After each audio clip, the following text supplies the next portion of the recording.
माय भवानी तुझे लेकरू कुशीत तुझी आये सेवा मानून घे आई सेवा मानून घे आई. नमस्कार. मी शुभांगी मिलिंद शाईन विथ शुभांगी या पॉडकास्टमध्ये तुमच्या सगळ्यांचं स्वागत करते. आणि तुम्हाला सगळ्यांना आश्चर्य वाटलं असेल की दरवेळी मी सुरुवात करते. आज सुरुवात आपल्या पाहुण्यांनीच का केली? याचं कारणही तसंच आहे. आजच्या आपल्या खास पाहुण्या आहेत पल्लवी प्रसन्न. अर्थात ती माझी मैत्रीण आहे, त्यामुळे मी तिला अरेदुरेच करणार आहे. पल्लवी, तुझं या कार्यक्रमात स्वागत. धन्यवाद. आता आपण साजरा करतोय नवरात्रीचा उत्सव. नवरात्री म्हणजे नवीन ऊर्जा, नवीन आनंद आणि नवीन सुरुवात. याच आत्मविश्वासाने आपण एका नवीन आयुष्याची सुरुवात करणार आहोत. नवरात्रीचे हे नवीन रंग, नवरंग आपण या नवरात्रीच्या विशेष कार्यक्रमातून अनुभवणार आहोत. आणि अर्थात आपण आज सुरुवात करतोय पल्लवी बरोबर. तर पल्लवी विषयी मी थोडक्यात सांगते. कला, नृत्य, शिक्षण, समाजकार्य या सगळ्याच कामामध्ये पल्लवी अग्रेसर आहे. अनेक लोकांचा आत्मविश्वास त्यांनी वाढवलाय. जीवनाबद्दल एक सकारात्मक दृष्टिकोन देण्याचा प्रयत्न केलाय. आणि तिच्या याच प्रवासाबद्दल, तिच्या आवडीनिवडींबद्दल आणि तिच्या आयुष्यातल्या काही महत्त्वाच्या गोष्टींबद्दल आपण आज चर्चा करणार आहोत. मी तुमचा जास्त वेळ घेणार नाही. नक्कीच आपण सुरुवात करूया आणि जाणून घेऊया पल्लवीकडून तिचा उज्ज्वल आणि प्रेरणादायी प्रवास. पल्लवी, पुन्हा तुझा एकदा स्वागत. धन्यवाद. बोल. येस. पल्लवी, खरं तर आपण दोघी एकमेकींना फार वर्षांपासून ओळखतो.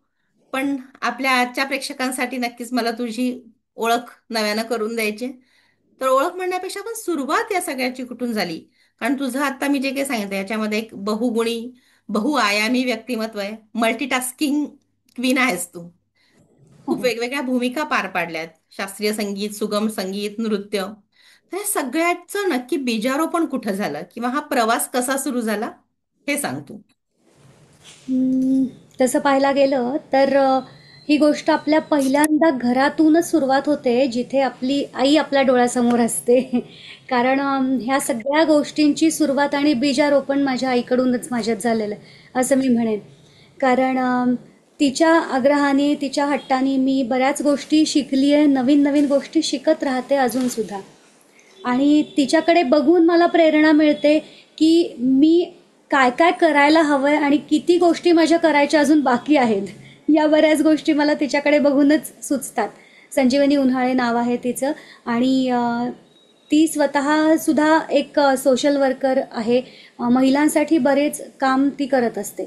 मग तिच्याकडून प्रेरणा घेऊन ह्या गोष्टी करण्याचा माझा प्रयत्न सुरू झाला.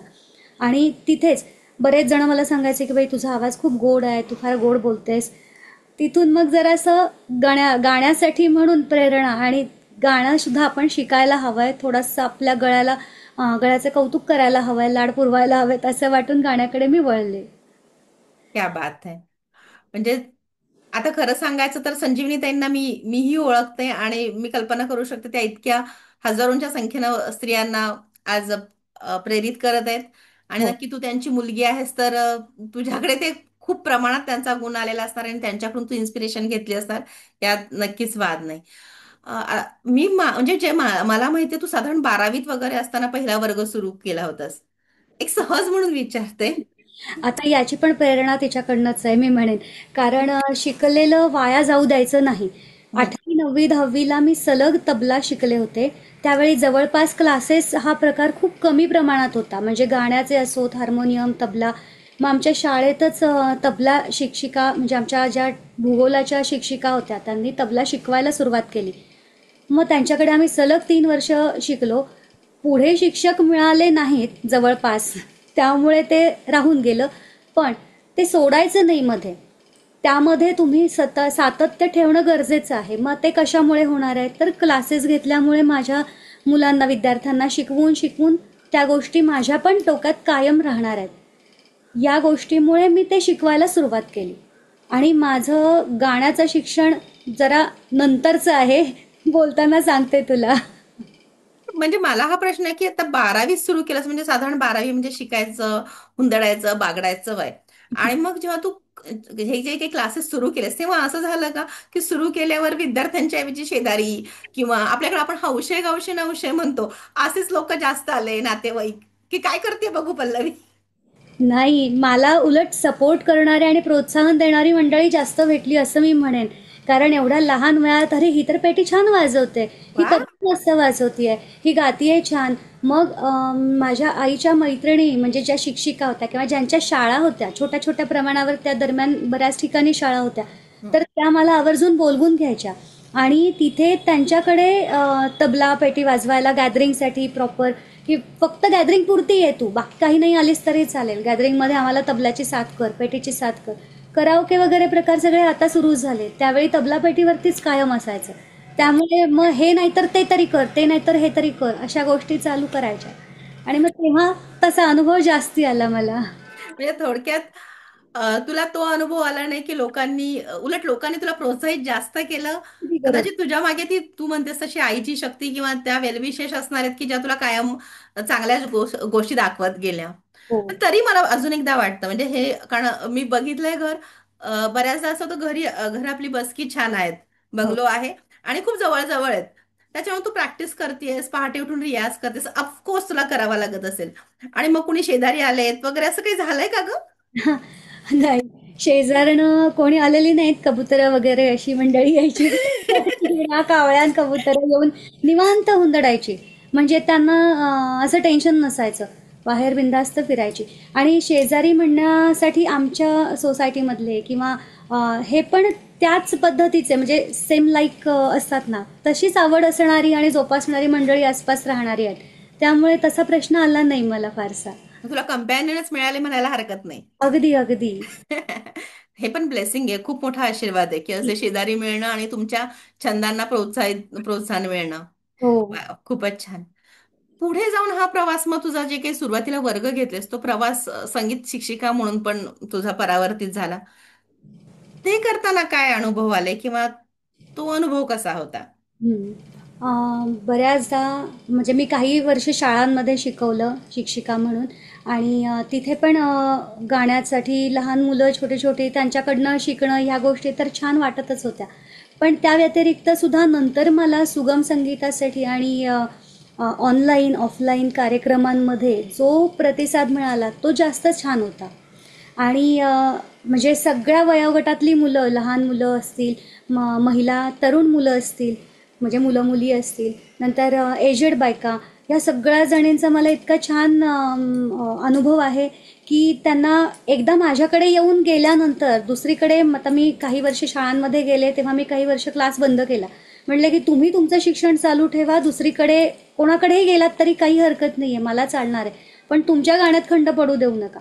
2-3 ठिकाणी ते फिरून, फिरून, फिरून शेवटी नाही आम्हाला तुझंच बरं वाटतंय.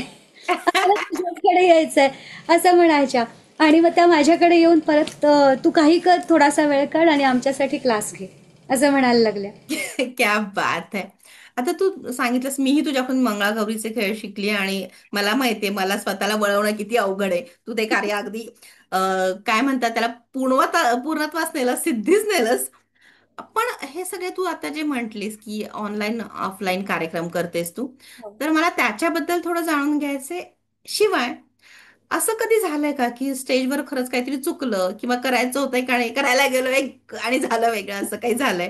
अ, हो, मी चुका पण कबूल करेन नक्कीच. कारण एक अगदी लेटेस्ट अनुभव मी म्हणेन, की तुम्ही कितीही शिकलेला असा किंवा कितीही अ, तुमच्या ह्याच्यात पारंगत असाल, तुम्ही प्रॅक्टिस करून गेलेला आहात, तरी पण एखादा क्षण असा येतो, की ज्या क्षणी तुम्ही ब्लँक होता आणि तुम्हाला समोर काही आठवत नाही किंवा चुकतंच आहे गणित, असं काहीतरी होतं.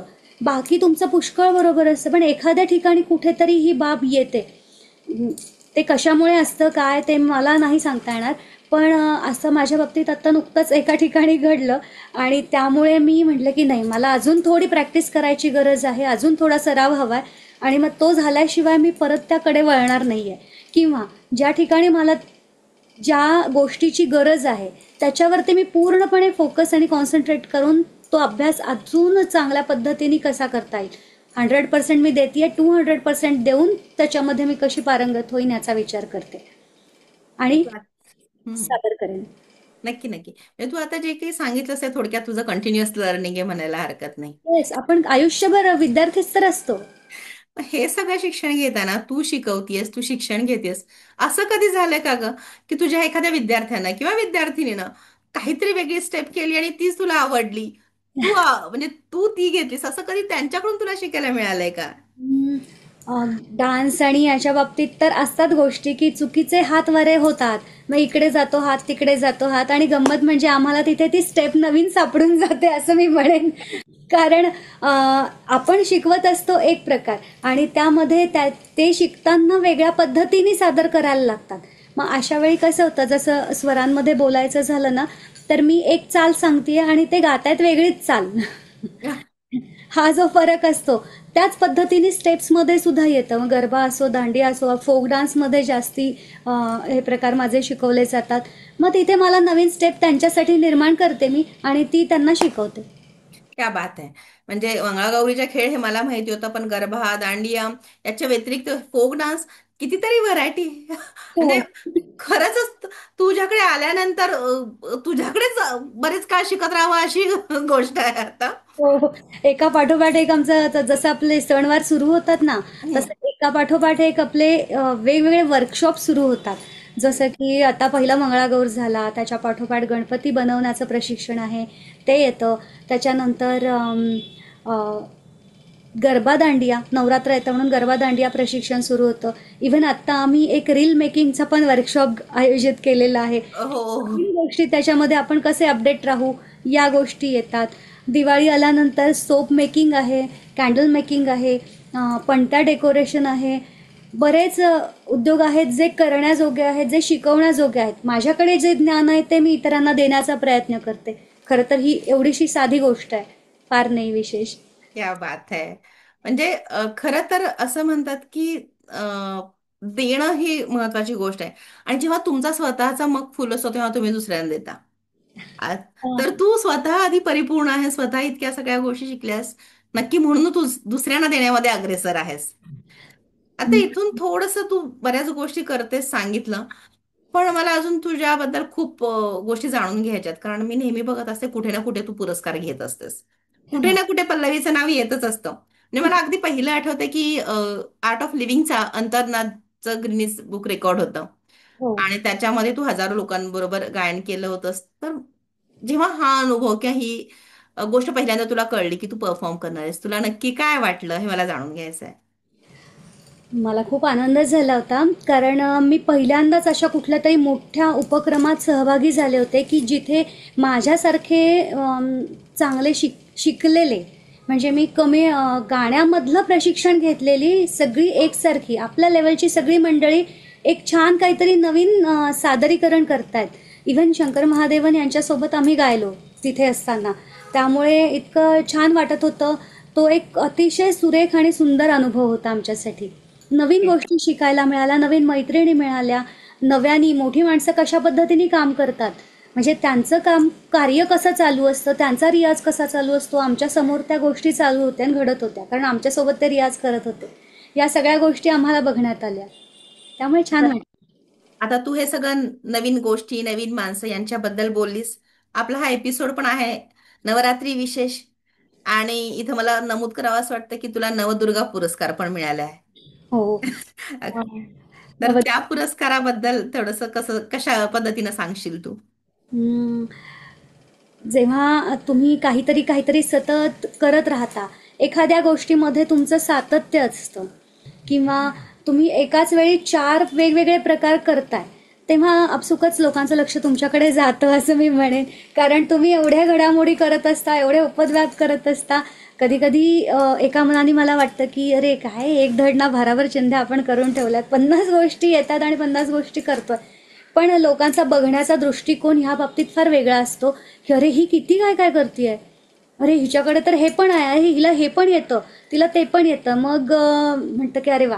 म्हणजे मी खरं तर शिकत गोष्टी गेले वेगळ्या उद्देशाने, की मला हे आवडतं, मला ते करायला आवडतं, मला ते शिकायला मिळतंय, संधी मिळते तर मी शिकून घेते, अशा अर्थाने मी खरं तर गोष्टी शिकत गेले आणि करत गेले.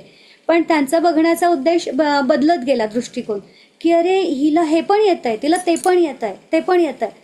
मग आपोआपच पुरस्कार विचारणा होते की हां, मग आम्ही तुमचं नाव सजेस्ट करतोय आणि तुम्हाला पण हा पुरस्कार द्यायची आम्हाला इच्छा आहे. तुम्ही एवढे प्रकार करता, एवढे चार याच्यात गोष्टींमध्ये तुमचा हातखंडा आहे, तुम्ही पारंगत आहात. तर अशा पद्धतीने. तू म्हटलीस हे अगदी योग्य आहे की तू तुझ्यासाठी शिकत गेलीस कदाचित, पण समोरच्याचा बघण्याचा दृष्टिकोन वेगळा असतो. माझंही तसंच झालं की अरे अ, अ, खरं तर काकूनी सांगितलं की पल्लवी मंगळागौरीचे खेळ शिकवतीये. त्याच्यानंतर मग एक एक गोष्टी येत गेल्या आणि प्रत्येक वेळेस मग काही नवीन शिकायचंय अशा गोष्टी स्किल्स मधलं किंवा कलेतलं, तर मला पहिलं नाव समोर येतं पल्लवी प्रसन्न. हो. अर्थात हे सगळं आमच्यासाठी, कारण आम्ही तुला फार पूर्वीपासून बघतोय, ओळखतोय. पण जेव्हा म्हणजे प्रत्येक स्त्रीच्या आयुष्यात पहिली ट्रान्झिशनची मोठी स्टेज असते ती म्हणजे ती सासरी येते तेव्हा. हो. तर माहेरी मला अगदी माहितीये काका काकू किती सपोर्टिव्ह आहेत आणि तू किती धडाडीनं सगळं करत होतीस. तर सासरी आल्यानंतर सासरच्यांचा कसा त्याला प्रतिसाद होता किंवा त्यांचं काय म्हणणं होतं? सासरी सगळ्यांना फार कौतुक आहे माझं. क्या बात आहे. ते आणि इव्हन माझे मिस्टर सुद्धा आर्टिस्ट आहेत. वा. ते कमर्शियल आर्टिस्ट आहेत. बरंच पेंटिंग, ड्रॉइंग वगैरे ह्या गोष्टी म्हणजे ॲनिमेशनसाठी जे लागतात त्या बेसिक गोष्टी ते ड्रॉ करतात. आणि शिवाय ते सुंदर गातात सुद्धा. इवन माझी नणंद गाते, तिचा मुलगा गातो. म्हणजे मला घरनं इतका सपोर्ट आहे या बाबतीत. आणि सासू सासऱ्यांना पण खूप कौतुक आहे माझं की अरे नाही, हिचा कार्यक्रम आहे, तिला आता जाऊ देत, मी बघते सगळं, असं माझ्या सासूबाई म्हणतात. त्यामुळे मी फार खुश असते. कार्यक्रम असला तरी त्या पण येऊन बसतात, आवडीने ऐकतात, सासरे ऐकतात आवडीने. चार ठिकाणी सांगत असतात की हां, मग आमच्या सुनबाई हे करतात बरं का, आमच्या सुनबाई ते करतात. त्यामुळे अच्छा. खूप छान वाटतं. अच्छा, म्हणजे तुझ्या सुपर वुमन पुरस्काराचं सगळं रहस्य इथे आहे तर खरं. अगदी बरोबर. अगं गंमत म्हणजे मी माझं विशारद गाण्यातलं हे मी मुळात गाणं मी कॉलेज झाल्यानंतर शिकायला सुरुवात केली. कारण मला त्या दरम्यान आसपास जवळपास कुठेही गाण्याचे वर्ग मिळाले नव्हते. मग नंतर कॉलेज झाल्यानंतर मी शिकायला सुरुवात केली आणि 2-3 वर्षात लग्न झालं. त्यामुळे माझं संगीताचं पूर्ण शिक्षण, बरंचसं शिक्षण माझं लग्नानंतर झालेलं आहे. वा. मग विशारद सुद्धा माझं लग्नानंतर झालेलं आहे. मग त्यासाठी सकाळी लवकर उठून रियाज करणं असो, बऱ्याच गोष्टी आहेत की त्यासाठी सुद्धा त्यांचा सपोर्ट छान मिळाला. म्हणजे थोडक्यात एका स्त्रीला नुसतं माहेर नाही तर सासर पण तेवढंच जर भरभक्कम, अर्थात पाठिंब्याच्या दृष्टीने मिळालं तर हो. तिचा कसा विकास होतो हे मी तुझ्याकडे बघून सांगू शकते. नक्कीच, नक्कीच. आणि कदाचित इन फ्युचर, कारण मी कोचिंग मध्ये आहे, तर इन फ्युचर जेव्हा किंवा मी इन लॉज किंवा सासर माहेर या विषयावरचं कोचिंग करेल, तुझ्या सासू सासऱ्यांशी पण बोलायला मला नक्की आवडेल. आवडेल. अर्थात हा वेगळा विषय. पण असाच एक वेगळा विषय की तू या सगळ्या कला क्षेत्रात असताना साबण बनवणं, मग अशी तू उल्लेख केला, साबण बनवणं, कॅन्डल मेकिंग, चॉकलेट मेकिंग, हं. या सगळ्या गोष्टींमध्ये पण तू कशी आलीस, म्हणजे हा प्रवास नक्की कसा आहे आता जाणून घ्यायचा. असं पाहायला गेलं तर मी प्रोफेशनली म्हणजे माझं शिक्षण झालंय लायब्ररी सायन्समधलं. वा.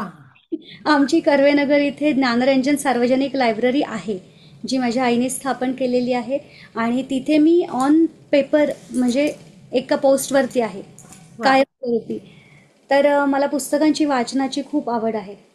ती गोष्ट आहे. त्याशिवाय आम्ही जे काही सोप्स बनवतो किंवा व्यावसायिक दृष्टीने म्हणजे शिक्षण माझं एका क्षेत्रात झालेलं आहे, पण माझं काम करण्याचं क्षेत्र भलतंच काहीतरी झालंय असं माझ्या घरचे काही काही वेळेस म्हणतात. कारण मी अनायासे एकदा सहज सोप्स बनवले होते आणि एका एक्झिबिशन्समध्ये भाग घेतला. तिथून माझ्या मिस्टरांच्या ओळखीने त्यांनी मला विचारलं की तुम्ही आम्हाला आमच्या वेबसाईटला म्हणजे त्यांचं ऑनलाईन स्टोअर आहे, तर आम्हाला तुम्ही दर महिन्याला काही सोप्स देऊ शकाल का. तर मग मला हे फार छान एक अपॉर्च्युनिटी वाटली की अरे आपलं काम करता करता ही गोष्ट आपली होऊ शकते. मग तेव्हापासनं मी सोप्स बनवण्याकडे वळले की हां, सोप्स द्यायचे त्यांना बनवून आपल्याला. मग दर महिन्याला माझे सोप्स एका ऑनलाईन स्टोअरला जातात, सप्लाय होतात. त्यानंतर कोणीतरी मला विचारलं की अरे तू चॉकलेट बनवतेस ना, तर मला माझ्या मुलांना रिटर्न गिफ्ट म्हणून चॉकलेट्स द्यायचे, देशील का. आमच्या प्रोग्राममध्ये आम्हाला चॉकलेट वाटायचे, तर चॉकलेट्स देशील का. नंतर माझे मिस्टर हँडक्राफ्टेड ज्वेलरी बनवतात टेराकोटाची. ती नुसती ज्वेलरी म्हणजे ते त्याच्यावरती हँड पेंट वगैरे करतात बऱ्याच गोष्टी, पण मग त्यामध्ये त्याला ज्वेलरीचं स्वरूप देणं, ह्या गोष्टी करण्यातनं ती निर्मिती सुरू झाली. म्हणजे एकातनं एक, एकातनं एक, जसं मागणी तसा पुरवठा म्हणतो ना आपण, तशा पद्धतीने हळूहळू व्यवसायात पडणं आणि त्या गोष्टी येणं ही म्हणजे ही बाब समोर आली आणि मग तेच कंटिन्यू ठेवत गेलो आम्ही. अ, तू हे जे काही सांगतेस या सगळ्या प्रॉडक्ट्स, जर मला काही घ्यावंसं वाटलं किंवा आमच्या प्रेक्षकांना काही घ्यावंसं वाटलं तर या सगळ्या गोष्टी कुठे मिळू शकतील? या तुम्हाला ऑनलाईन स्टोअरमध्ये देखील मिळतील. शिवाय आमच्याकडे पण डायरेक्ट तुम्हाला सोप्या पद्धतीने मिळू शकतील. म्हणजे माझ्याकडे माझ्या घरी माझा ॲड्रेस म्हणजे फोन नंबर किंवा इन्स्टा, आमचं रेघायन नावाचं इन्स्टा हे आहे, हँडल आहे, तिथे तुम्ही चेक करू शकता. फेसबुकला देखील रेघायन नावाचं आहे, जिथेही तुम्ही चेक करू शकता. बऱ्याच व्हरायटी त्यामध्ये आहेत. आता इव्हन दिवाळीसाठीचे गिफ्ट पॅक्स आमचे रेडी आहेत, की जे तुम्ही बघून घेऊ शकाल. खूप आधीपासून ह्या ऑर्डर्स सुरू होतात, त्यामुळे आम्ही त्या गडबडीमध्ये आहोत आता. नक्की डिस्क्रिप्शन मध्ये मी या सगळ्या लिंक्स आणि तुमचा कॉन्टॅक्ट नंबर पण पाठवते. परत थोडंसं मागाच्या विषयाकडे मी वळतेय, की हे सगळं घेताना तू संस्कार वर्ग पण घेतेस. हा पण एक जरा वेगळा अनुभव आहे. तर खरं. मला त्याच्याबद्दल जरा जास्त उत्सुकता आहे, कारण लहान मुलांना घडवणं, मातीचा गोळा असतो आणि त्यातून ते वेगवेगळ्या प्रकारची मडकी साकारणं हा एक खूप मोठं काम आहे. त्याच्याबद्दल थोडं सांग. अ, अगदी खरं सांगायचं तर तुम्हाला लहान मुलांकडनं जेवढी ऊर्जा मिळते ना, ती तुम्हाला इतर ठिकाणी कुठेही मिळू शकणार नाही. मग खरंय. आता मुलांच्या संपर्कात राहायचं तर कुठल्या माध्यमातनं? एकतर मग मी गाण्याच्या कार्यक्रमातनं, म्हणजे गाण्याचे क्लासेस जे घेते, गाणं, पेटी, तबला त्याचे, त्या माध्यमातनं त्यांच्या संपर्कात राहते, किंवा मग संस्कार वर्ग या गोष्टीकडे वळते. आता आपण बघतो की आजकाल मोबाईल आणि ह्या गोष्टींमुळे किंवा यूट्यूब वगैरे वेगवेगळे जे इक्विपमेंट्स आपल्याकडे ॲडव्हान्स्ड आलेले आहेत, ज्यामुळे आपलं बरंचसं लक्ष तिकडे वळलं जातं आणि आपल्या ज्या पारंपरिक गोष्टी आहेत, आपल्या सांस्कृतिक गोष्टी आहेत, आपल्या प्रार्थना, श्लोक किंवा गोष्टी ज्या सांगणं आहेत, साधी गोष्ट असते की बऱ्याचशा गोष्टी माहिती नसतात. शाळेतनं कितपत सांगितलं जातं हे माहीत नाही, पण अभ्यासावर फोकस असल्यामुळे ह्या गोष्टींकडे दुर्लक्ष होऊ शकतं. किंवा सगळ्यांकडे आजी आजोबा नसतात, सगळ्यांचे बिझी शेड्यूल असतं, सकाळपासून संध्याकाळपर्यंत ते असतात. मग मुलांवरती संस्कार कसे होऊ शकणार आहेत? मग त्या दृष्टीने किंवा त्यांना संस्कार वर्गामध्ये थोडंसं खेळायला एकमेकांसोबत मिळालं तर या गोष्टी देखील. मग कॉर्पोरेशनकडून देखील मला मागणी आली होती की तुम्ही संस्कार वर्ग चालवाल का? ही एक गोष्ट झाली आणि मी त्याच्या आधीपासून मुलांसाठी संस्कार वर्ग घेत होते. उन्हाळी सुट्टीतली शिबिरं असतील, दिवाळी सुट्टीतली शिबिरं, क्रिसमसच्या सुट्ट्यांमधली, किंवा आणि इन जनरलसुद्धा रेग्युलर संस्कार वर्ग आपले चालू असतात. पल्लवी, आता तुझ्याकडे नक्की कशासाठी अप्रोच करायचं आहे प्रेक्षकांना सांगायचं, तर मला एक खूप मोठी लिस्ट खाली पोस्ट करावी लागणार आहे. अगदी. म्हणजे अर्थात मी ते पोस्ट करेल तुझ्या कॉन्टॅक्ट नंबर सह सगळ्या सकट. पण मला एक प्रश्न पडतो, एक स्त्री म्हणून, आपल्या घरच्यांकडून, माहेरच्यांकडून, सासरच्यांकडून, मुलांकडून, नवऱ्याकडून आणि इव्हन समाजाकडून सगळ्या अपेक्षा असतात. तर या सगळ्यांमध्ये तुला जगलिंग करताना तारेवरची कसरत होते का ग? नक्कीच होते. कारण हे आपलं पहिलं कर्तव्य असतं ना, की आपला संसार, आपली मुलं, आपला नवरा, सासू सासरे, आई वडील, तेवढा पुरेसा वेळ त्या सगळ्यांना देता येणं हे अवघड जातच, यात वादच नाही. मग मुलींच्या तक्रारी सुरू होतात की तू आज क्लास घेऊच नकोस. त्याच्या तू आज फक्त पूर्ण वेळ माझ्यासोबत थांब, मला आता आज तू कुठेही सोडून जायचं नाही आहे, या गोष्टी असतात. मग नाही, थोड्या वेळात घेऊन येते पटकन.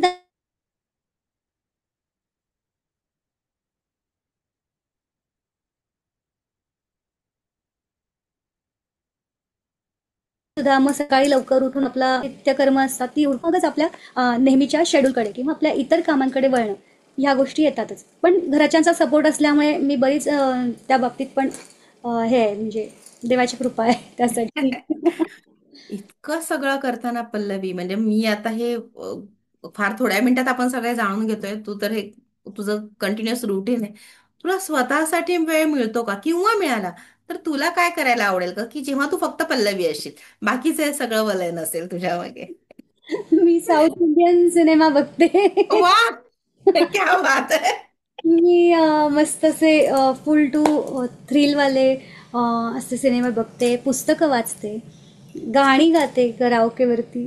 कारण ते तर आवडीची गोष्ट आहे आणि आवडीच्या गोष्टीला छंद स्वरूपात आणणं ही एक उत्तम गोष्ट असते, की तुम्ही दोन्ही गोष्टी साध्य करता त्याच्यातनं, की तुम्ही छंदही जोपासता आणि तुमचं अर्थार्जन सुद्धा होतं.